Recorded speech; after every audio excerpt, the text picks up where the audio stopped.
Hey everybody, it's Mike, and welcome to Chip Damage. And tonight we're talking about the PlayStation 4. Yes, can you believe that in this November, the PlayStation 4 will be turning 9 years old? It is unfathomable to me that in 1 year we can say that the PlayStation 4 has been out for a decade. That's almost retro territory, at least it was back in the day. And yeah, within those 10 years, Sony really killed it. The PlayStation 4 was a fantastic console. After the somewhat middling reception of the PlayStation 3, Sony kind of used the PS4 as like the goodwill system, the goodwill gen to kind of win back gamers after somewhat of a rocky history with the PS3. Obviously, it was stronger at the end, but Sony did a fantastic job not falling to the pitfalls that Microsoft did this prior gen with the Xbox One. They released fantastic titles throughout its lifetime, from indie games to AAA, everything in the middle, supporting old franchises, bringing up some brand new ones that were fantastic. And I think that really worked because at the end of the day, at the time of this recording, the PlayStation 4 sold about 117 million units. That is Sony's second best-selling console, only behind the PlayStation 2, which, let's be honest, that'll probably never be surpassed. And throughout its lifetime, it really did have a diverse library. And that's what we're going to be talking about today. Some of the rare, weird, and expensive physical editions that were released on the PlayStation 4. And yes, while the PlayStation 3 was definitely in the era where digital games were on the rise, there was still a number of fantastic physical releases, whether they be collector's editions, limited things, curios, number of titles. And that's what we're going to be jumping in today. And let me begin by saying that if I was to go over my entire PS4 physical kind of rare and weird collection, this video would be 3 hours long. This is definitely going to be only part one. As I was digging into the collection, I realized, man, I think I have more limited and collector's editions for PS4 than any other console. And while, of course, that is a cash grab on many companies' ends, like to try to get more money per game, some of these were really worth it and fantastic. And that's why I wanted to make this video today. So, without further ado, let's jump in. And let me just say that I try to pull from a number of sources for these games, whether they just be limited run games, website exclusive, collector's edition. I try to pull from all areas where you can get physical games. So let's jump in. And of course, if you like what you're about to see, please like and subscribe. So the first game we're going to be talking about today is a legitimately just rare physical title, and that is due to it being a licensed game and is one of my favorite licenses of all time. If you guys have seen some of my other videos, you know that I am a huge Godzilla fan. And what we are looking at here is Godzilla 2014, as it is known, on the PlayStation 4. So what is this? Well, right around the time of the 2014 Godzilla movie, they decided to release a Godzilla game on both PS3 and PS4, with the PS4 one getting a physical release here in the United States. And you know what? For all the fans out there of the old classic Godzilla, like brawling games like Destroy All Monsters Melee or Save the Earth, this may initially look like that type of game. It is not. It is not as good. It is definitely cool as a Godzilla fan to have a game like this where you could play as like classic Godzilla and 2014 like American Godzilla and see some of the other monsters. But it does not control anything like those other titles. There's some charm to be had with it, but it's a little bit of a rough title. However, it being a licensed game and it kind of coming out when Godzilla was at a low point in popularity, this game's value has shot up over the last couple of years, and it's legitimately expensive, over $100 at the time of this recording to find this. I believe this has been pulled off the PlayStation Network yet again due to licensing. And Godzilla fans like myself are just ravenous. We want any media we can get. So this is kind of a tough title to find. Now, is it worth that price to you as a collector or someone who's interested in Godzilla games? That's up to you. If you have the money to burn and you're a Godzilla fan, this is kind of the last big budget Godzilla game that was made, and I don't see any new ones coming out anytime soon, so I guess. But if you're just looking for like a legitimate, like fun, like multiplayer game, like to play with friends, this ain't it. This is a one-player game. This is not Godzilla Destroy All Monsters Melee or Save the Earth, which is probably the best one. I'd say go get those if you're looking for Godzilla fun. This is strictly for the Godzilla collectors, but hey, it's a curious game. It's a legitimately hard to find physical edition. And you know what? If you have the scratch and you're a big enough Godzilla fan, jump in. But let's move on. Let's move on to a game that got a surprise remake, remaster. Jury's still out on what this is. I call it a remake, and that is the Shadow of the Colossus Collector's Edition, or Limited Edition, as it should be called. So what is this? Well, if you don't know what Shadow of the Colossus is, what's wrong with you? It's one of the best games on the PS2. Kind of an experiment in minimalism where, you know, you just kind of play as a regular person trying to kill 16 enormous stone beasts. and then the game makes you feel bad about it. It was originally a PlayStation 2 game, then it got remastered on the PS3 with its predecessor Eco, but that was more of just a general like remaster, like a sharpening of the graphics. This game was kind of made from the sticks, if you know what I mean, kind of like the animation sticks, given a beautiful coat of paint, some nice extras thrown in, some trophy support. This is kind of my favorite way to play the game. It doesn't have some of that PS2 charm, you know what I mean, like kind of blocky and foggy, but they did a fantastic job with this limited edition.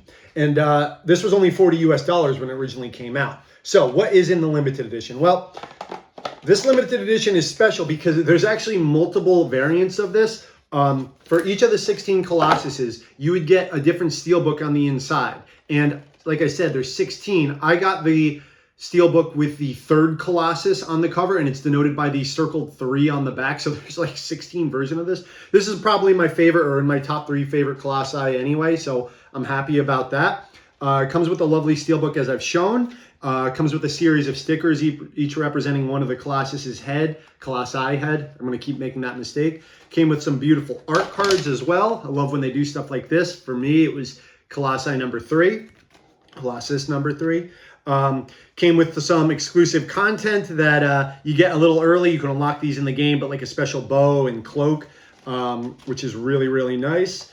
You got a very minor art book that kind of goes over some of the controls and whatnot, but it's still a nice little get because there were some enhancements made to the controls of this game. And like I said, if you don't know what this is, if you haven't played Shadow of the Colossus, what's wrong with you? You got to play this game. And it came with and I hope I can get this to all fit back in the box easily, a nice little map. Because the game does have a huge open world. Despite having no real regular enemies in it, there's still quite a lot to explore. Now, this isn't incredibly rare or valuable yet, but this is a very beloved game, and there's many variants. And you know what? I would love to know if anyone out there has all 16 variants, if they went out of the way, because due to the way the outer box is, you really can't tell which one you're getting until you open it, which is kind of nuts, but I'm happy with just having one variant. I love this game to death. It was $40 for a steelbook and a remake, which is what I'm going to call it for how beautiful and of an upgrade it is, for one of my favorite games on the PS2. So, moving on from one of my favorite adventure games of all time, let's talk about one of my favorite fighting games of all time. The PS4 release of Ultimate Marvel vs. Capcom 3. Yes, everyone knows I'm a huge fighting game fan. I'm a huge Capcom fan. And I was very happy to see that Capcom worked out a deal with Disney ostensibly to re-release this game. If you're not aware, back in the mid-2010s, all the Disney Marvel, after the Disney Marvel acquisition, a lot of the Marvel fighting games were delisted off digital storefronts. Marvel vs. Capcom 2, Marvel Origins, and Marvel vs. Capcom 3, and Ultimate Marvel vs. Capcom 3. You could no longer digitally purchase those games. They were still available physically, but you couldn't get any of the DLC, which really stunk. However, when Marvel vs. Capcom Infinite was announced in 2016, they decided to re-release on PlayStation 4 and Xbox One and PC Ultimate Marvel vs. Capcom 3 digitally, the latest game, which was fantastic. It wasn't enough. I wish they all came back, but at least we got UMVC 3. And there was a limited physical print of this that was only sold at GameStop. So you're only able to get the physical Xbox One and PlayStation 4 version of this game at GameStop. And this game has shop and value. Surprisingly, it was pretty easy to get for a while, both versions. But now if you try to get this, kind of expensive. Now, I love this physical. I love the cover of the game. It came with like a little in-game comic book that you can see right here. And this is just something worth getting physically because you know what? It's a Disney property. It's not going to be up forever. Like, who knows how long this deal is going to last? They're not making Marvel versus Capcom games anymore. So I bet this will get delisted eventually. This has all the DLC that was in the prior generation's version. Of course, like Jill and Shuma Gorath and the costumes. So it is definitely worth picking this up as a Marvel fan, as a Capcom fan, as a just a collector of good fighting games. Definitely pick up the physical version of this any way you can. GameStop itself is sold out of these for the most part, so you're going to have to get it secondhand. But it's something not many people know about that's worth checking out. It's rising in value. And speaking of website or single store exclusives, we're going to be talking about my favorite indie game on the PlayStation 4. We're going to be talking about What Remains of Edith Finch. This game was in my top 10 PS4 games list. For those of you who've checked out that video, it's one of the most beautiful indie games I've ever played. Now, I know a lot of indie games come off as kind of like pretentious like platformers about depression, and some of those are fantastic. but some of them sort of ring hollow. However, this game really hit me. I really love this game. So I was super happy to see that the website iam8bit.com, who does a number of physical video game releases, whether they be soundtracks, whether they be physical releases of otherwise digitally only games. They do really good stuff, usually at pretty reasonable prices too. That is iam8bit.com. I've bought a number of games from those, maybe some more that you're going to see in this video. But when I saw that this game in 2018 was getting a physical release, I had to have it. It was $30 US at the time, and you really can't get this game physically otherwise. I'd say it's definitely worth it. It's definitely shot up in value now, like a lot. And I'm happy to say that this game is still available digitally and just got a PS5 upgrade for those of you who are interested in just checking out the game. But those of you who like the physical discs like myself, there is one out there. Get it before it goes up even more in price. The game did gain some popularity. It's still popular, so get it while you can. But if not, it's still widely available digitally. What Remains of Edith Finch, a game that I'm very happy that they made a physical version of.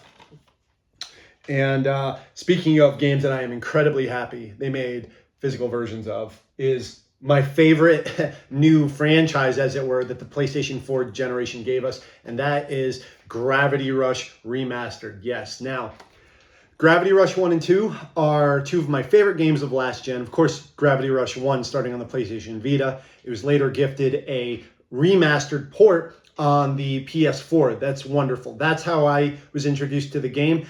Kat, the main character of this, became one of my favorite PlayStation characters of all time. The second game was even bigger and better in a lot of ways, but that first game was just such a hook, such creativity from the director of the original Silent Hill. This guy, what a diverse range. And originally released only digitally. However, Amazon.com in the United States had an exclusive physical edition of this game, and I had to have it. I think it was $30 US at the time, and I got it. And I must say, this is one of my favorite covers of all time. I want to do like a top 10 covers video of like US covers that I have. And this would be up there, just Kat and Dusty falling in a white void. It's just really beautiful. It's not flashy. This isn't going to grab anybody in the store who's looking for an action game. And it's kind of sad that this was an Amazon.com exclusive, especially now because this franchise is pretty much done. It's not supported. The second game isn't supported anymore online. There were some very simple online features. And this game has shot up in value, the physical edition at least. It is still available digitally, but this is going up because fans of this franchise really love this franchise. And it's sad to call it a franchise with only like 2 games and a port, but that's what it is. This is a franchise that deserved to be bigger than it was. I believe the team was dissolved. But it's just really what I love in games, like especially from Japan, just weird original things that you don't see anywhere. And I'm very glad to have this. And I hope for fans out there that want this physically could find it at a reasonable price. I believe that import prices for like the European and Japanese version are a little less, but if you want the US version, it's going to be a little bit more. And I just really hope that we see Kat again. But we must move on to other limited and rare games. And this one was a true shock. I was actually at E3 2018 when this was announced to being released, and I still can't believe that this is real to this day. And that is the physical edition of Metal Wolf Chaos, Metal Wolf Chaos XD as it were known. And so those of you who don't know, From Software didn't only just make Dark Souls games. They used to make other weird, wacky action games. And one of those was an original Xbox title called Metal Wolf Chaos. Yes, a original Xbox title that was only released in Japan. So guess what? It's kind of niche. The only thing we got here stateside was a demo disc, a hidden demo in Xbox Magazine of the game. That's how I originally played it. I'm like, oh, I can't wait to play this. Never came to the US, had to import a Japanese copy and played on a modded Xbox. Amazing game, but super niche, super limited. Has some fame due to its amazing English, like bad dubbing. So in 2018, when it was announced that Devolver Digital was doing a re-release of the game digitally, I was over the moon. I couldn't wait. And then to my surprise, not much later, it was announced that GameStop was going to have a physical edition of this. Yes, this is a GameStop exclusive in the United States. I believe this is still being sold on the website. So grab it while you can, because not many people probably knew about it. But Metal Wolf Chaos, a wacky game where you play as the president of the United States in a giant mech trying to win the United States back from the coup that was pulled by the vice president of the United States in his mech as you fight through famous U.S. cities from Washington, D.C., San Diego, New York, parts of Florida. Just insane, ludicrous, destructible environments. Like I said, the dub is fantastic. It's not even the dub. The original English dialogue was probably what this game is most famous for. If you want to check it out, get the physical edition. It was a GameStop.com exclusive before this totally disappears. It's a From Software game. It's an exclusive game. This one I could see definitely disappearing in the near future. Metal Wolf Chaos XT. I still can't believe that we got this game after like 15 years of waiting. And now we're going to move on to a smaller game. We're going to be talking from a huge company. We're going to be talking about Lost Sphere, the physical edition. What is Lost Sphere? Well, a couple years ago, Square Enix was really big on releasing kind of mid-budgeted turn-based action games, kind of in the style of some of their older games. The first, probably most famous one is I Am Setsuna. And then the kind of follow-up, like a spiritual sequel to that, was this game, Lost Sphere. And it was a digital-only release.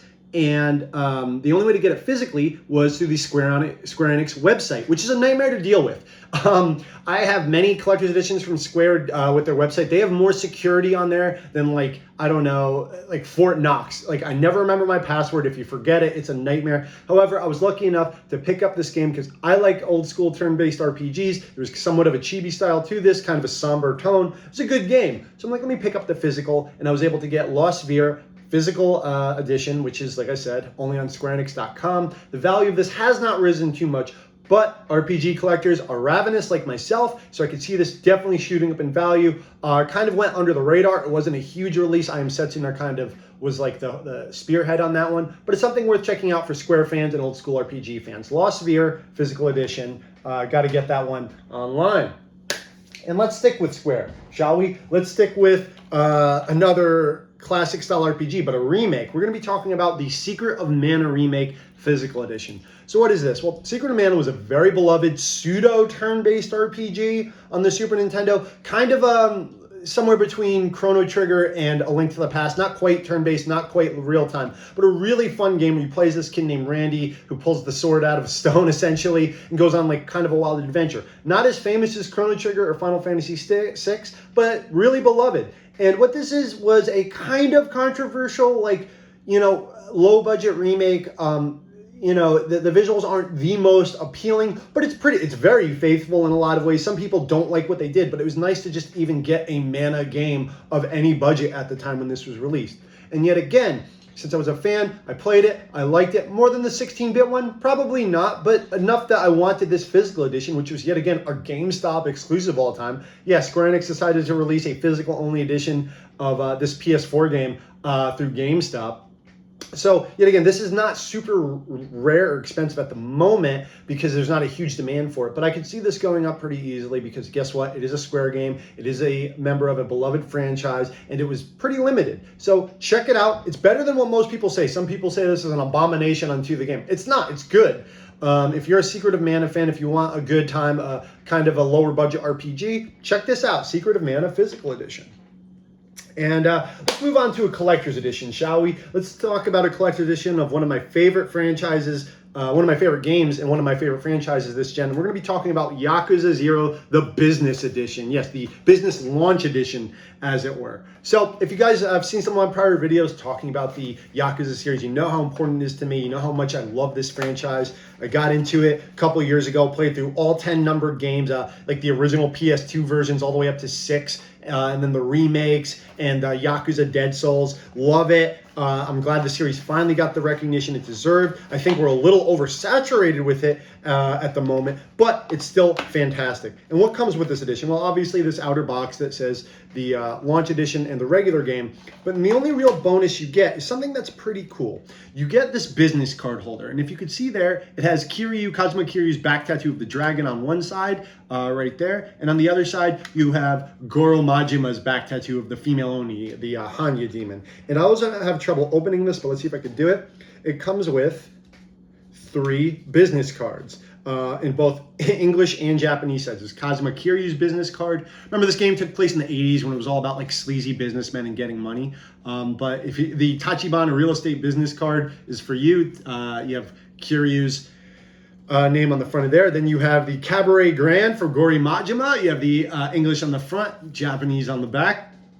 And then you have some of the hostess girls' pictures on this card. Now, this makes much more sense if you play the game, because part of the game is about like running businesses, you know, Yakuza style. And it's not much. Like I said, it's just the holder and the cards. The holder is nice. It is tin. But I've seen this go up like a lot in value because, like I said, this was just like a day one edition. Like, you know, they don't like have these anymore. I've seen it go for over $100.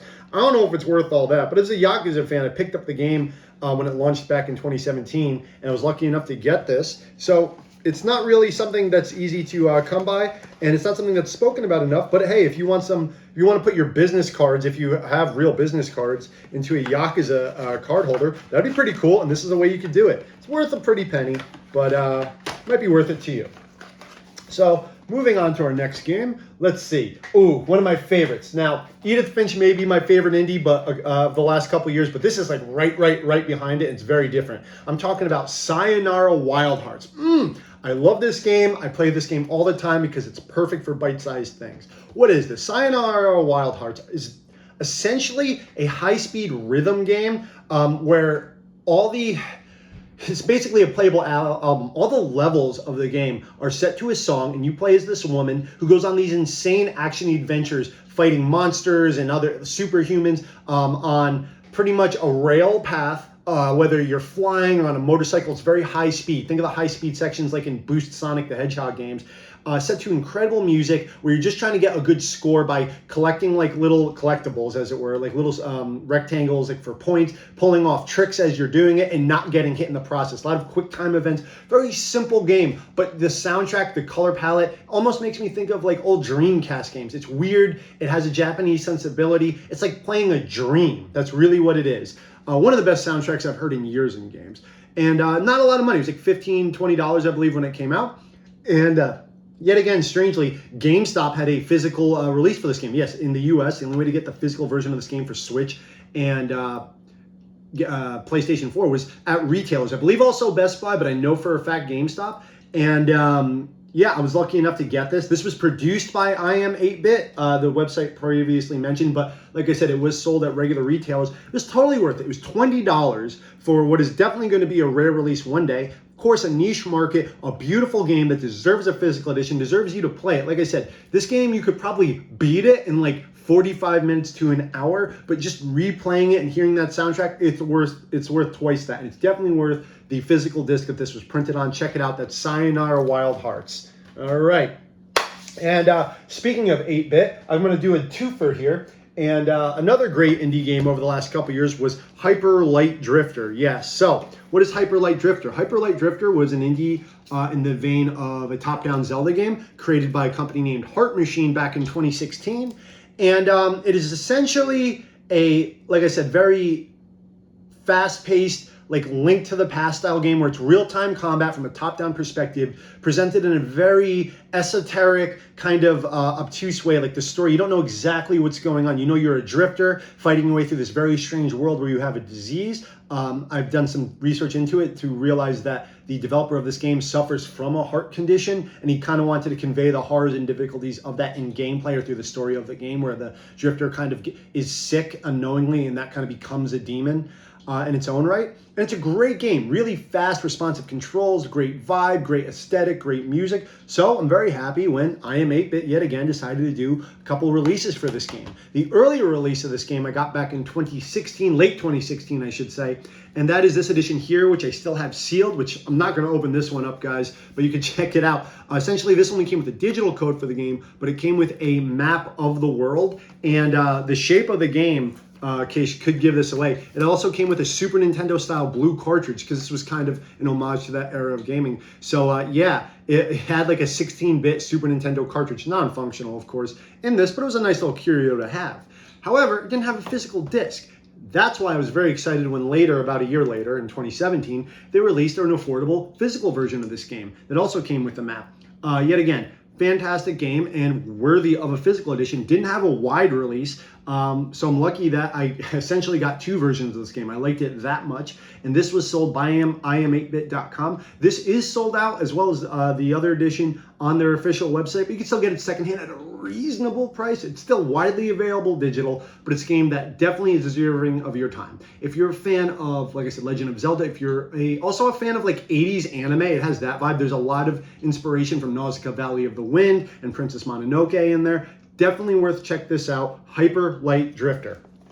Okay, now we're going to be talking about some of the bigger releases. I'm very excited for this. We're going to be talking about one of my favorite games of all time, not just on the PlayStation 4. It's probably my top 3 games of all time. We are talking about Bloodborne. Yeah, everyone knows Bloodborne. The game everyone's screaming for a remake or remaster of. Remaster, really. I don't want this remade. I don't want them changing much.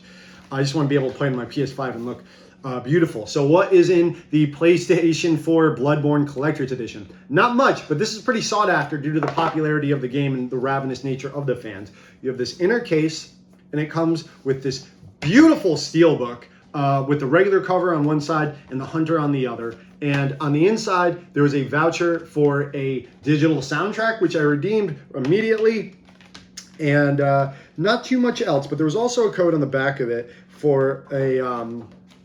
essentially, you could dress up the little ghosty fellows, the little spirits in the Hunter's Dream. You can give them a little top hat that never came out for the for general public. You cannot purchase that top hat for the little guys in there, like, you know, in the flower pots that kind of hold up your weapons, the shopkeepers as they were. So mine have little top hats, and unfortunately, you can't get that anywhere else.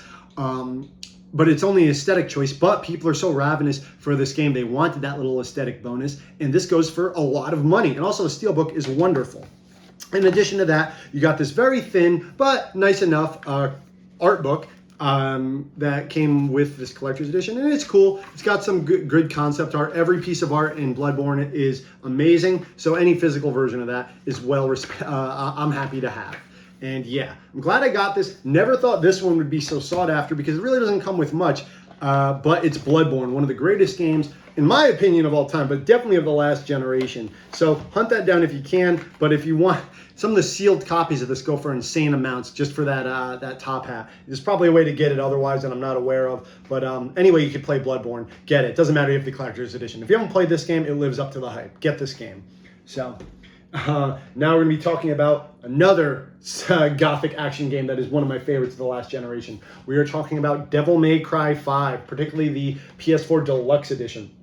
So what is this? Well, just to state, this was also bought on the Capcom store online. I believe it was also sold on Amazon.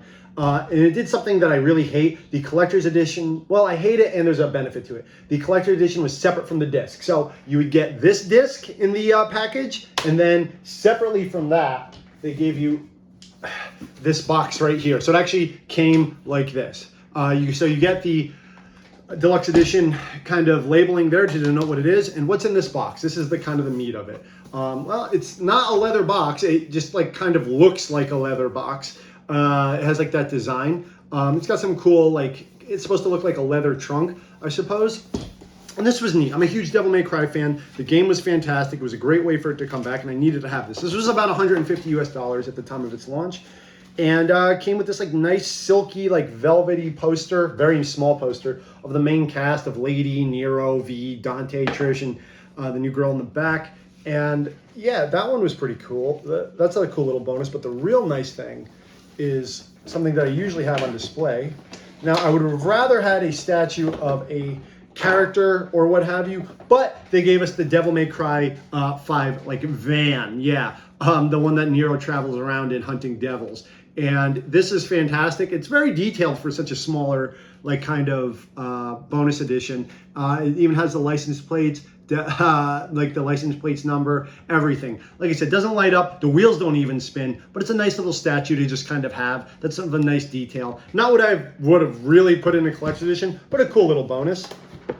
And a little bit more to show for this. I assume this says I love Devil May Cry. It could be wrong. What's it say? Yeah, I don't want to put this on my bumper just because it could say something very different, but I assume it says I love Devil May Cry or I love demons. I don't know, but nice little bumper sticker they gave you there. They give us the art of Devil May Cry 5 as well. Very thin art book, but hey, Devil May Cry 5 usually has some incredible concept art to begin with, and just design overall. And in this very nice little box that is kind of like the cover of V's in-game book, we got this very lovely looking Devil May Cry 5 pin. And that's kind of it. You got the pin, the poster, the art book, and the van. Not bad, you know.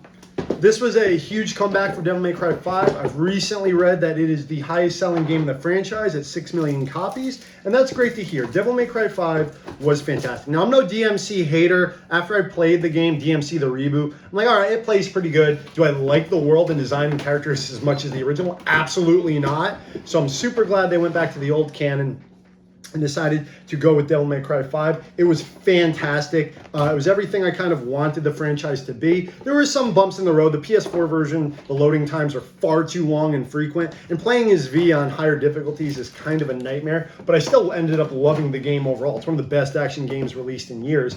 And it was great to see Dante and Nero, Trish, and Lady again. And the special edition on PS5 was even better. So I can't wait to see where they take the franchise from here. But we must move on, and I'm drowning in games space, so I'm running out of room. What's our next title? All right, this one's very just for me. I don't know how many people this will appeal to, but this is the SNK Heroines Tag Team Frenzy Special Edition. Yes. So what is this? SNK Heroines is a not very good fighting game that was released by SNK on the Switch and PS4 a few years back, right after the King of Fighters 14 kind of revived interest in this franchise. And it is an all-female cast fighting game, tag fighting game. Also, legendary character Terry Bogard, my boy Terry, has been changed into a woman in this game. You can see on the cover here, so if you're ever wondering what the origin of female Terry Bogard is, it's this game. Where Kukuri, one of the characters from King of Fighters 14, devised a tournament to have all the females fight for pervy reasons, whatever. Not a great game, but like fun. And fun if you're like a fan of SNK. You know, there's a bunch of characters that you can like dress up any way you want. It's one of those type of games, very much in the vein of Dead or Alive. But it came with this wonderful hat, this collector's edition, which you must have bought on the website. This was not sold in stores regularly. That says Fatal Cutie right on it instead of Fatal Fury with Terry Bogard's legendary hat. And you know what? I wear this all the time. It's in the plastic to keep it fresh, but I mean, Fatal Cutie, come on. You know, I had to wear that. It's not true for my sake, but it's funny enough for me. Came with an art book with kind of a going over of all the characters. It's actually a nice sized art book, both width and height here. Surprising considering what the game is. It doesn't have a ton of characters, but it's nice. It looks good. But that's not all it came with. Came with quite a bit considering. Oh my! It came with a T-shirt, or a guinea tee rather, I should say, of my Shiranui, which I hope you could see the image up here. It's like a large size shirt, which it's a little big for me. I'm like a small to medium, so I never opened it up to wear it. Plus, I don't want to ruin it. But it came with that guinea tee. It came with a pin set of all the girls. So if I ever wanted to like adorn my backpack or jacket with pins of SNK girls in skimpy outfits, I have the option. It came with an SNK wristband, which is very cool. It's just SNK. Not much SNK like wearable merch out there. It came with a beach towel, which I'm not going to unfurl because that will take way too long to put back in the box. And it came with a soundtrack for this game, a 2-disc soundtrack totaling 44 songs.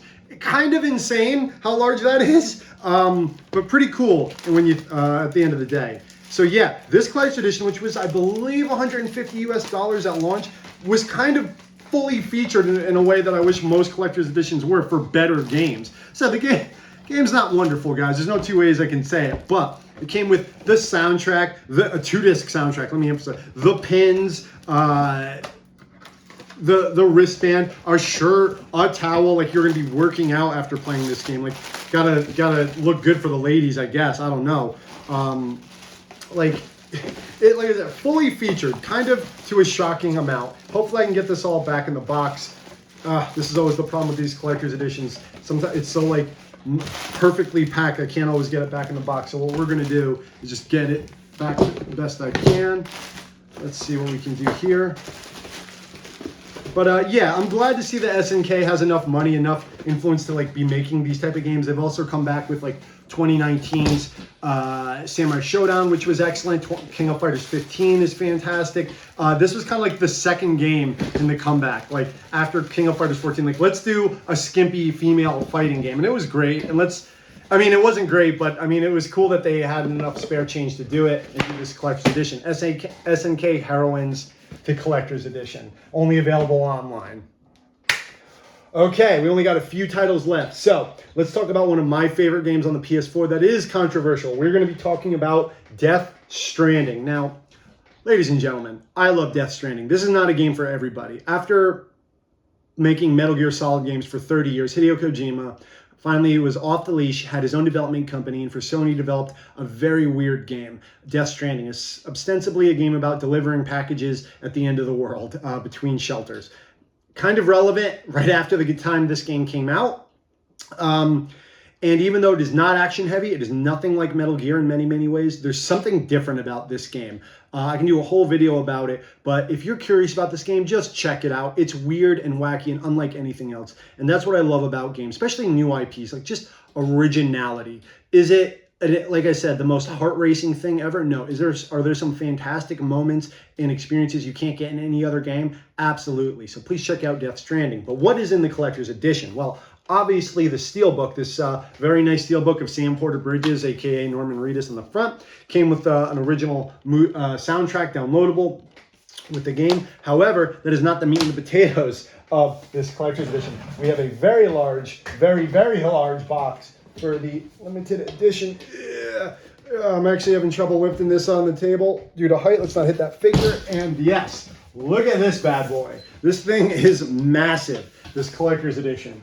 And what came with all this? Well, it came with a ton of DLC as well, like aesthetic DLC to make like some of your gear golden, nothing crazy. But what is the actual physical content of this insanely large box? Well, let's unload it and talk a little bit about this game. I was so hyped for this game when this was first announced back in E3 2016. I didn't care what it is. Kojima is my favorite game maker. Metal Gear Solid is my favorite franchise. I love the games he's produced, like Zone of the Enders. So I'm like, you know what? This game looks kind of weird, but I'm putting my faith in Kojima. And it had like mixed reviews from certain outlets when it first came out, like IGN or something gave it like a 6. This game is not a 6. Maybe a 6 if you're like an action junkie. But this game is like truly something else. And I'm glad to see that it actually sold pretty well. I wasn't sure about that. I think between the PS4 and PC version, it sold over 5 million copies. And they made a PS5 upgrade with additional content, which I still haven't tried out yet. I still have to try that out. And let's put this over here. And one of the weirdest bonuses in video games, collector's edition, is awaiting you, ladies and gentlemen. So this is a work to get out. With this massive case inside that box, which has snap locks. Let's open this bad boy up. First things first, you have Ludens, a little minifigure of the mascot of Kojima Productions, the little like zombie astronaut. You have the kind of like the safety tape, like the void out area tape, caution tape from in-game. And you have the piece de resistance, the weirdest bonus that if you ever have in your house, people probably look at you funny if they're normies. You have Lou, the baby from Death Stranding, the chess piece. Yeah, this is something else. You have essentially the BB, the bridge baby, just like fully there with the handle and everything, the umbilical cord. This is a weird one, ladies and gentlemen, but I'm so glad this was made. This was only made from weirdos like me. Like, you bought this knowing what you were going to get. This has a good weight to it, and I don't know if I'd keep this one on display, but, you know, I love it, and I'm glad it exists. Also, just a note, this has like an actual like egg crate like foam to it. Like, this is not a cheap case, ladies and gentlemen. Like, there was some effort put in this. This was $150 US when it first launched. You know, that's a bit high, but the figure is large. I mean, if you want to call it a figure, and the case is probably not super cheap to produce either. And this is not super rare or valuable yet, because like I said, the game was divisive, but you can still get this. It's a cool collectible. I'd say it's worth it. Guys, if you haven't tried this game because you think it's going to be too weird, it is weird. And if that's what you're down for, you're going to be satisfied. It's also a long, fantastic game. It's worth your time. Okay, that's the largest physical edition we're talking about. We still got 2 more to go over. Let's talk about another new PS4 franchise. I think this will become a franchise, and that is the Ghost of Tsushima Collector's Edition. Now, I love this game when it released back in 2020. I wasn't sure. When I hear, like, even though it's set in Japan, it is a Western studio, Sucker Punch. You know, how are they gonna do a open world Japanese game that's realistic in tone? Like, it doesn't have demons or monsters. You're mostly fighting invading forces, Mongol forces, other samurai. I'm like, is this just going to be Assassin's Creed? In my opinion, it was better. It was a beautiful game, kind of a master of none, kind of a jack of all trades. Like, where the combat's not the best, but and the exploration's not the best, but kind of the combination of factors made a really endearing game. That I'm glad got a good expansion pack with the Itsuki Island upgrade, along with some cool multiplayer options. And I expect to see a sequel or spin-off of this eventually. But without further ado, what is the collector's edition? Well, this thing is big, as you can see. And this is a tough collector's edition to open and close, so please forgive me as I try to share this with you. But yeah, this game sold very, very well. It came out right in the middle of 2020 during the pandemic, and it was a great way to kill time and kind of get my mind off of it. 2020 was a hell of a year for games, along with, like, the Final Fantasy 7 remake and Resident Evil 3 remake. There's a lot of good games, but Ghost of Tsushima came with this beautiful box. Look at this matte black box, nothing else on it. Just kind of like the golden leaves on the wind there with the title. Let's slowly undo this, because like I said, this is kind of a very tightly packed collector's edition if memory serves. It comes with this very dark steelbook, very beautiful, kind of hard to see what the design is on the front, but it's Jin holding the sword, looking sideways. Came with some bonus nicks and knacks, like in-game, like sword color, like armor colors and horse armor, essentially. On the side here, you got by Dark Horse, it was very tightly kind of made a small, like, art book / comic for Ghost of Tsushima. It's tough to say. I know it's Tsushima, but I say Tsushima by accident a lot. You know, just of concept art and designs of enemies and armors and fortresses. Very cool. Art books always appreciated. And then, as you remove the main box, there's still more we'll get into that in a second. But this is quite a complicated kind of collector's edition, like I said. In this otherwise unmarked box, when you open this, which is standing vertically, you basically will get this massive flag. I can tell, like, there's weight to this. That I don't really want to go through and open, but I will show you on the back what I'm holding here. This flag, this massive, like, Tsushima Island flag, is hidden in that box, which is nice. And I've only opened it once, and it took me like 20 minutes to furl it back into the plastic and get it back in there. So we're not going to be fully opening that. But what most people are interested in when they see this is what this is right here. Now it kind of gives away what it is on the top of the box. What this came with is a Oni samurai mask that you could put on display. Not truly wearable, but it's of wearable size if you want to try to, like, mess around with it.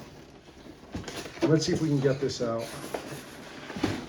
Oh yes, this is quite beautiful. I'm very glad that I got this. I believe this was $150 to $200 US when it came out. It is far more valuable now due to the kind of popularity of the game. But look at this, ladies and gentlemen. It's like it's a full-size mask, right? Beautiful red interior. There is a stand in the box to kind of put it on display. Golden teeth. Like, this feels good. This feels it's not quite like porcelain feeling, but there's a good weight to this. It's worth checking out. I wouldn't wear it as a mask on my face, like, even if I, like, kind of modded it. That would feel, I feel like it'd be too heavy and too brittle. But it's a beautiful mask, well worth checking out the collector edition of. Now, getting this back in is going to be a nightmare. Let's see how much I can do quickly in the video while discussing the game. But yeah, what did you guys think of Ghost of Tsushima? It was definitely, like, a simpler game. Like, definitely, you know, not the deepest combat-wise or anything like that. But I don't think it tried to be. I think it just tried to capture an aesthetic. And I know it was very popular in Japan. And while we have games like Nioh and Sekiro, which are fantastic samurai games of this era, this was different. This wasn't an incredibly difficult Souls game. It was more to just capture that, like, the game, I believe, takes place in like 1200, that ancient samurai aesthetic. And I think it did a fantastic job doing that. And, you know, I really hope to see more of it in the future. And you know what? Just to save time in the video, we're moving everything over to the side for the last video. For the last portion of the video, the last collector's edition. But yeah, Ghost of Tsushima collector's edition, worth it, but the value is shooting up like crazy, so get it now while you want it. And if a sequel's announced, good luck, guys. the last collector's edition that we'll be looking at today is probably my most valuable PlayStation 4 game. And a piece of it has been staring at you this entire video, and that is my girl 2B's game right here. Yes, this figure is part of that collector's edition. We are talking about the Nier Automata. That's how you say it. It's not Automata. Nier Automata limited edition. Yes. So first, I'll show you this wonderful steelbook that it came with. Came with some bonus features here. You know, some bonus kind of cosmetics for the little droid that follows you around. It's a little hard to see, but on the back black side, you can kind of see the symbol of the game. Very nice steelbook. Came also with a soundtrack that has like live concert music with it, which is fantastic. And yeah, Nier Automata, what a game when it came back out in early 2017. The first Nier was kind of a cult hit. It wasn't amazing, but it was pretty good. Kind of a deep story, great soundtrack, everyone would say. And then Square's like, let's have Platinum Games develop a sequel to this niche game that doesn't really have much to do with the first one. And man, what a match made in heaven. Because Nier Automata became a huge hit for Platinum and Square, at least a decent-sized hit, and it's just recently been re-released on the Switch with some extra bells and whistles. But it did not come with this beautiful collector's edition, ostensibly known as the Black Box Edition. Yes, this was a SquareEnix.com store exclusive, and these I pre-ordered this just kind of on the basis that I thought the game looked cool. I loved Platinum, and I'm like, I'll get the collector's edition. Maybe it'll be hard to get later. Now these go for like $1,000. I don't think any game is worth that. I'm glad I have it as a collector of RPGs and a lover of Platinum games. But this is definitely one of the most sought-after collector's editions I own, period, not just for the PS4. So as I carefully remove it, here is the eponymous black box that this came with. So yes, it has the Nier logo on the front. This is a very solid, good-feeling box, matte black. It, of course, came with this figure of 2B, very small but nice. I keep this one on display outside the box. When you open it up, this was the box for 2B that she came in originally, and it comes with this massive art book, this beautiful, beautifully printed art book that has spoilers, so I won't flip through it too much. But yeah, it's really only that, guys. It was really only the soundtrack, the figure, and the art book for this collector's edition. But due to the popularity, the cult status of this game, this thing is massively sought after. I mean, you go to a convention anywhere today, you're going to see a cosplayer as 2B, and that's how it's been for like a few years, especially a few years back. You couldn't walk into any game or anime convention without seeing 40 girls walking around as 2B. And that's awesome because, you know, Nier, even though the second game in the title and kind of a spin-off of Drakengard, it was a spin-off of Drakengard, Platinum's gameplay along with the aesthetic of the game really brought people's attention to this game, and it was wonderful. While the combat isn't like what I would call Bayonetta levels of precision, it's close enough, and I think like another one like a Nier 3 would developed by Platinum would truly be fantastic. I wonder if they'll ever do that after the flop that was Babylon's Fall. But yeah, that's the Black Box Edition, guys, for Nier. Super sought after. Worth it if you're a mega fan who like makes $1 million a year. I'm glad I bought this when it originally came out. I can't recommend getting it for $1,000 for a soundtrack, small figure, and art book. But hey, people make more money than me out there. They can do with it what they want. And that, ladies and gentlemen, does it for part one, what will be part one of my PlayStation 4 rare, weird, and expensive games. Like I said, there's definitely going to be more. I thank you for watching this video. Please let me know, like, what do you think of these games? Did I introduce you to something you didn't know about? Did I show off something that you've been wanting that's on the wish list? What's holding you back from getting these? If you have any questions about these physical editions, please let me know. I have played all these games. I do have a knowledge of them. I am not the type of collector, like though I'll have maybe a second copy of something to keep it sealed, or if I already have it digitally and it was released later physically, I don't open it physically all the time because there's no real need to do that unless I really want to like see the goodies inside. I have played all these games and I can give you some insight on them. I can give you some insight on the quality of the books and figures and soundtracks inside because I was, you know, like checking those out. And let me know, what are some of the games that you would like to see on this channel? Some of your weird, rare, and expensive PS4 games, collector's edition, limited runs. Maybe you'll see them in future videos, but let me know what some of yours are. Because like I said, guys, my favorite part of this channel is the feedback that I get with you guys, the comments going back and forth, people updating me on things, me learning about new games that are or rare games I didn't know about, or just good games. Even if they're cheap, it doesn't mean I don't only buy games because of their value. Each one of these games is something that I was interested in. It had a physical version or collector's edition as well. I'm like, let me support this game. Let me get some physical media to show my love for it. I like having physical things. I'm very greedy, Smaug like that. I like having a hoard of things I like.